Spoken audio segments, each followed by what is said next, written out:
ట్రంప్కు అమెరికాకు serious warning ఇచ్చి shock ఇచ్చిన టీవీ5 సాంబశివరావు వ్యాఖ్యలు ప్రస్తుతం రాజకీయ మీడియా వర్గాల్లో హాట్ టాపిక్ గా మారాయి. సాధారణంగా స్టూడియో డిబేట్లకి పరిమితమయ్యే యాంకర్లు ఈ స్థాయిలో అంతర్జాతీయ రాజకీయాలపై తీవ్ర వ్యాఖ్యలు చేయడం అరుదు. కానీ ఈసారి టీవీ5 యాంకర్ సాంబశివరావు చేసిన వ్యాఖ్యలు మాత్రం సోషల్ మీడియాతో పాటు నేషనల్ మీడియాలోనూ చర్చనీయాంశంగా మారాయి. అమెరికా అధ్యక్షుడు డొనాల్డ్ ట్రంప్ పేరు ప్రస్తావనతోనే కాకుండా మొత్తం యునైటెడ్ స్టేట్స్ పాలసీలపైనే ప్రశ్నలు లేవనెత్తడం గమనార్హం. అవసరమైతే జూబ్లీహిల్స్ నుంచే యుద్ధం చేస్తాం, రష్యా, కొలంబియా లాంటి దేశాలను కలుపుకుని కూడా పోరాడటానికి సిద్ధం అంటూ చేసిన వ్యాఖ్యలు ఆయన ఆగ్రహానికి పరాకాష్ఠగా నిలిచాయి. ఇది నిజంగా హెచ్చరికనా లేక వ్యంగ్య రూపంలో చేసిన వ్యాఖ్యలేనా అన్న దానిపై భిన్నాభిప్రాయాలు వ్యక్తమవుతున్నాయి. సాంబశివరావు వ్యాఖ్యల్లో మరో ఆసక్తికర అంశం ఏంటంటే అమెరికా, బ్రిటన్ ఒకటే ఆట ఆడుతున్నాయా అనే ప్రశ్న.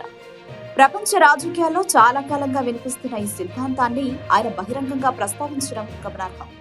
అంతర్జాతీయ రాజకీయాల్లో యునైటెడ్ కింగ్డమ్, అమెరికా కలిసి అనేక సందర్భాల్లో ఒకే దిశగా నిర్ణయాలు తీసుకున్నాయన్న విమర్శలు కొత్తవి కావు.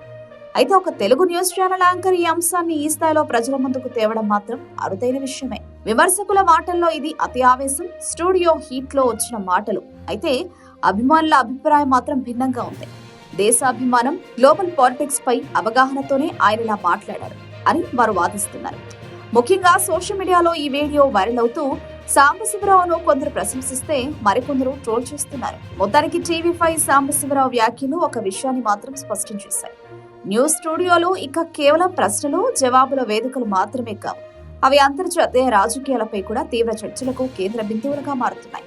ఈ వ్యాఖ్యలు భవిష్యత్తులో మరింత పెద్ద డిబేట్ కు దారితీయనున్నాయా లేక ఒక వైరల్ క్లిప్ తోనే ముగిసిపోతాయా అనేది వేచి చూడాల్సిందే. మార్కెటింగ్ కావాలంటే మాట్లాడండి, అంతే తప్ప ఎవరిని బెదిరిస్తారు మీరు? మీ బెదిరింపులతో భయం ఎవరు? అదేదో చిన్న దేశాలు వెనుజులా ఇవి ఇటువంటి మీకుంటాయేమో, భారతదేశం మీదకి రాగలరా? ట్రంప్ అంత పని ఎందుకు చేశాడు? ఎవరిని బెదిరించడానికి చేశాడు? సరే, ఇవాళ పుతిన్ నేరుగానే యుద్ధం చేసే ప్రక్రియలో ఉన్నారు. 3వ ప్రపంచ యుద్ధం వస్తుందా రాదా అన్నది ట్రంప్ నిర్ణయాల మీద, వారి వ్యక్తిత్వం మీద, వారు మాట్లాడే మాటల మీద ఆధారపడి ఉంటుంది.